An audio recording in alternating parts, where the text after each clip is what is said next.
नेता तरह तरह के आश्वासन देते हैं, चुनाव समाप्त हो जाता है, उसके बाद अपने आश्वासनों को भूल जाते हैं। जो कहते हैं वो करते नहीं है। लेकिन बहनों भाइयों, मैं विश्वास के साथ कह सकता हूं, हमारे यहां कोई व्यक्ति गड़बड़ हो सकता है, लेकिन पार्टी का यहां तक प्रश्न है। भारत के राजनीति के पन्नों को पलटकर आप देखिए, जो कुछ भी हम लोगों ने कहा है अक्षरशः उसका पालन किया है। आप सब पढ़े लिखे लोग यहां पर मौजूद हैं। 1951 में जब हम लोगों ने भारतीय जनसंघ के रूप में अपनी राजनीतिक यात्रा प्रारंभ की थी, तब का हमारा चुनावी घोषणा पत्र उठाकर देख लीजिए।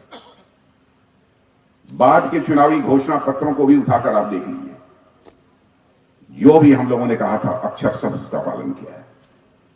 मैं आपको याद दिलाना चाहता हूं, 1951 में जब पहला चुनाव हुआ था, उस समय हम लोगों ने जनसंघ के रूप में अपने घोषणा पत्र में यह कहा था कि जब कभी भी भारत के संसद के दोनों सदनों में हमको स्पष्ट बहुमत मिल जाएगा, तो हम जम्मू कश्मीर, जिसे धारा 370 के तहत विशेषाधिकार प्राप्त है, हम चुटकी बजाकर उसे समाप्त करेंगे। और आपने देखा कि संसद के दोनों सदनों में बहुमत मिलने के साथ ही धारा 370 को हमने समाप्त कर दिया।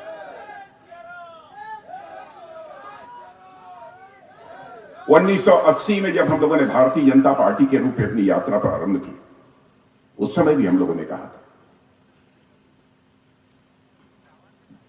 जब हमें संसद के दोनों सदनों में बहुमत प्राप्त होगा, तो अयोध्या की धरती पर भव्य राम का मंदिर बनने से दुनिया की कोई ताकत हमें रोक नहीं सकती।